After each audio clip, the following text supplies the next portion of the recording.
keabsahan nasab alawi tidak sesuai dengan kaidah-kaidah suhra wal istifadah? Karena yang pertama itu ya harus tusmiru ilman, membuahkan satu pengetahuan yang tidak mungkin bisa dibantah secara logika keilmuan. Ternyata dalam sejarah internal mereka, mereka bercerita ketika Ahmad bin Isa dan putranya yang bernama Ubaidillah dan cucunya yang bernama Alwi, ketika pindah dari Basrah ke Yaman, begitu nyampe di Yaman, mereka ditolak oleh penduduk Yaman sebagai zuriyahnya Kanjeng Nabi. Yang jadi pertanyaan kami, siapa Qadi? 180 Qadi? mufti yang menyaksikan dia di Mekah di hadapan kafilah Yaman ini. Kemudian yang kedua, mana surat keterangan dari Qadi Basrah itu, dan siapa nama Qadi Basrah itu? Kalau tidak ada, berarti kan khobar majhul ini. Khobar majhul ini khobar yang tidak bisa dijadikan sandaran referensi. Karena apa? Karena nggak jelas siapa ini, gitu loh. Artinya di sini berdasarkan pengakuan internal mereka, nasab Ba'alawi gagal syuhra istifadah karena banyaknya penolakan-penolakan. Assalamualaikum warahmatullahi wabarakatuh. Pemirsa pada Suat TV, umat YouTuber kedatangan tokoh-tokoh NU progresif, visioner, dan menurut saya ini intelektual muda NU yang concern terhadap persoalan keilmuan dan kenasaban. Dari sebelah kiri saya itu dengan Kiai Haji Ja'far Shodiq Fauzi, pengasuh Pondok Pesantren Abu Syamsuddin, Batu Ampar, Pamekasan, Madura. Selamat datang Kiai. Beliau adalah santri dari Syekh Maliki Makkah ya? Rosaifan. Berapa tahun di sana? 10 tahun. Oh, 10 tahun. Dasar. Dari 96. 96? Sebelum kasus moneter masih Pak Harto. Iya. Sampai 2005. Oh, sampai 2005. Berarti sampai Syekh Maliki wafat ya? Oke. Ini apa dasar ini? Pakai ini pondok pesantrennya. Kemudian Gus Hasan Syarif Bangkalan Madura. Apa kabarnya Gus? Alhamdulillah. Terima kasih. Spesifikasinya juga penulis ya, pengkaji kitab. Betul. Luar biasa.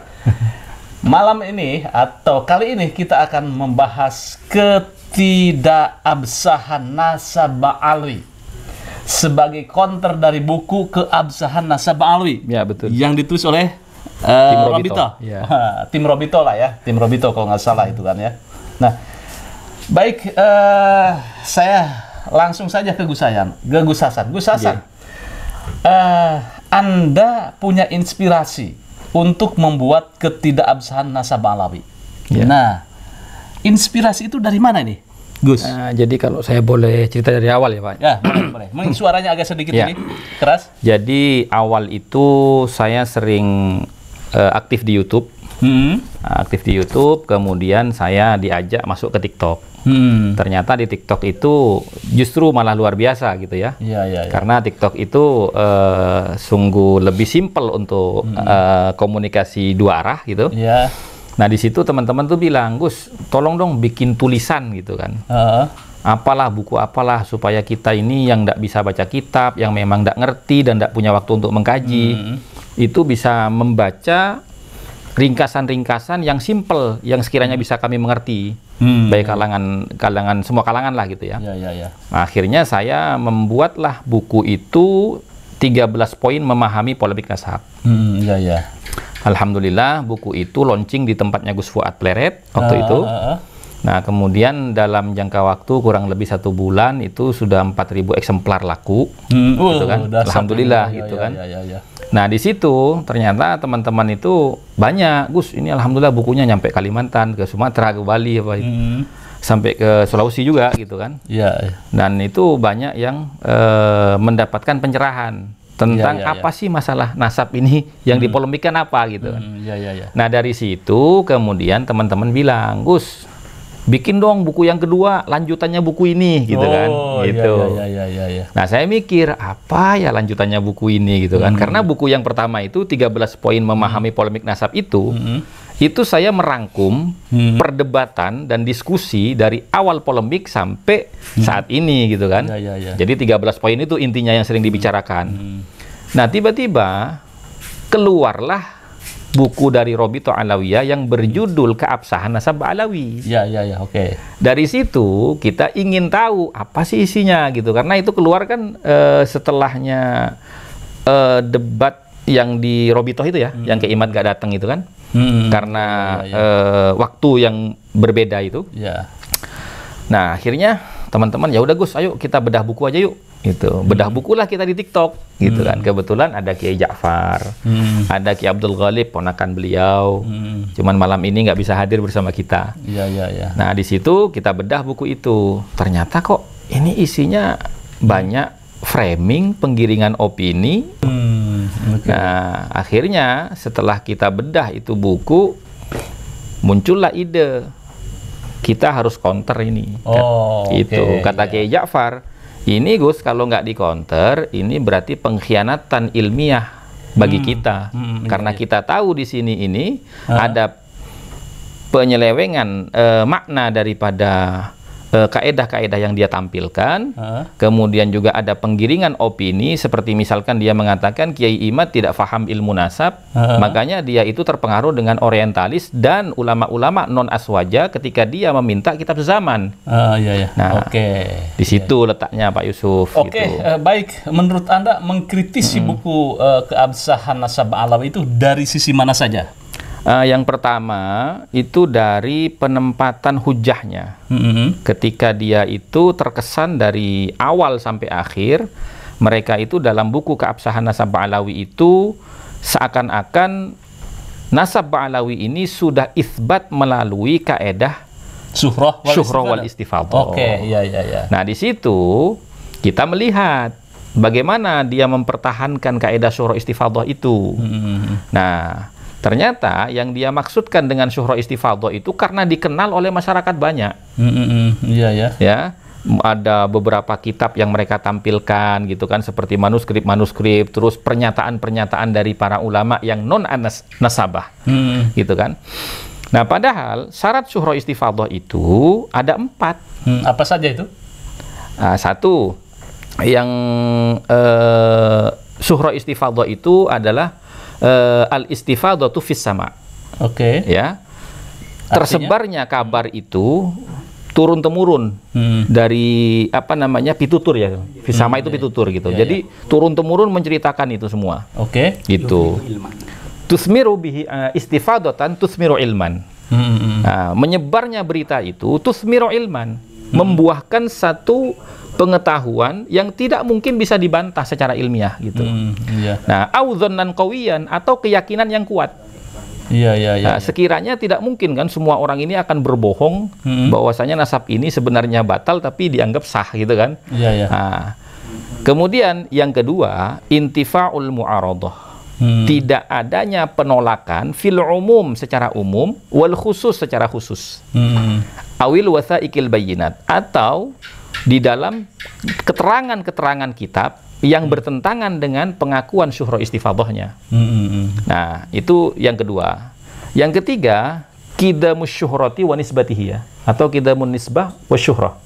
Itu artinya lamanya penisbatan nasab itu dan keterkenalannya, kemasyhurannya. Nah, kemudian yang terakhir, yang keempat, antakuna syuhratuhu fi qabilatihi. Jadi kemasyhurannya itu harus di ruang lingkup keluarga besarnya. Gitu. Au fi baladil asli, atau di negara asalnya. La fi baladi hijratihi, bukan di negara di mana dia berhijrah. Gitu. Kalau di negara berhijrah atau kita berada di negara orang lain, daerah yang lain, bisa saja kan? Nah itu kan ya. Itu berarti saya mengaku sebagai keturunan Majapahit atau Gajah Mada gitu kan. Sama seperti begini misalkan nih, Pak Yusuf tinggal di Depok nih, ya kan?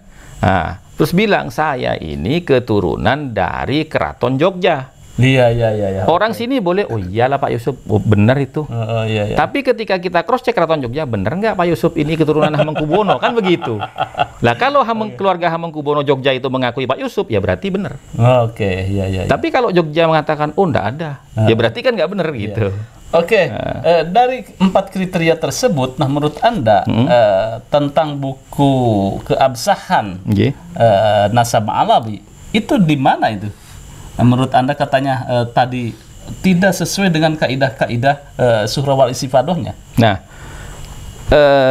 tidak sesuai dengan kaidah surah istifadoh itu begini Pak Yusuf. Karena yang pertama itu ya harus tusmiru ilman. Membuahkan satu pengetahuan yang tidak mungkin bisa dibantah secara logika keilmuan. Dan Nasab Alawi kan di mana dibantahnya itu? Kan akhir-akhir ini saja. Tidak.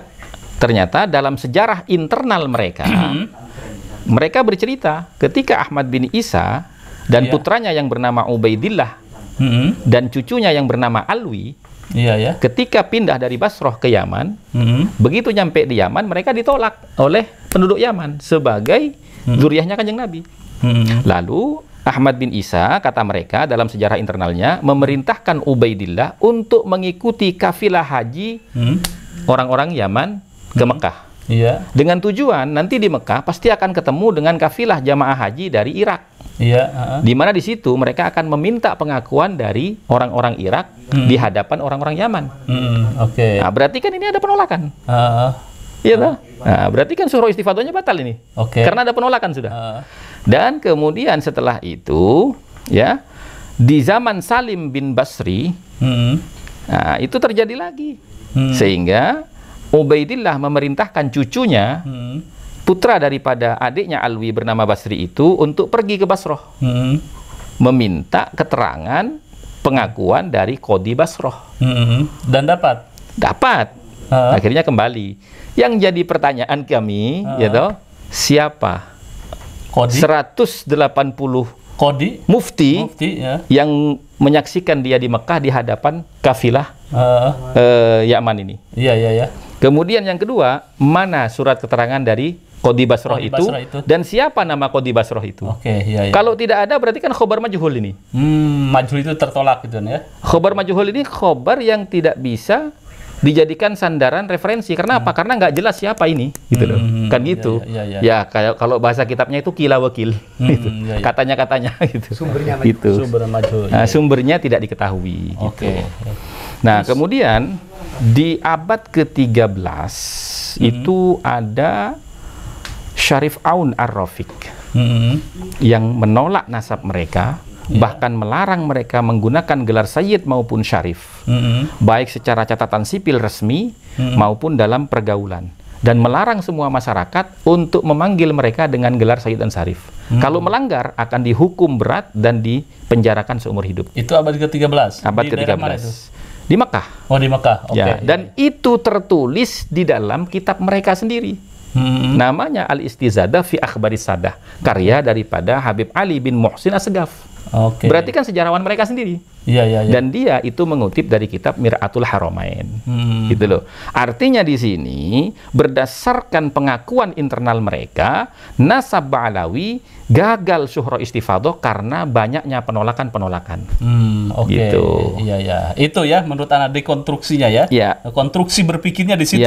Syuhra wal istifadoh Nasab Alawi bersandarkan kepada surah wal istifadoh itu batal dari kajian Anda. Syarat-syarat. Bukan kajian saya, memang di kitabnya. Di kitabnya. Di semua kitab nasab, syarat surah istifadoh itu, kaedah penetapan nasab surah istifadoh itu ada syaratnya.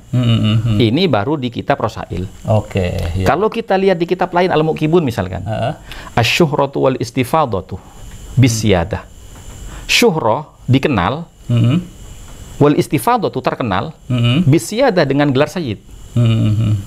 Bihaits bi ayyakuna aba'uhu wa ajdaduhu ma'rufina masyhurina bisyadah. Dengan adanya bapak mereka, kakek mereka dikenal dan terkenal dengan gelar sayyid. Bihaitsu ya'rifunahum, dengan sekiranya semua masyarakat itu ya mengenal mereka bisyadati dengan gelar sayyid fi jami'il ajyal. Dari masa ke masa.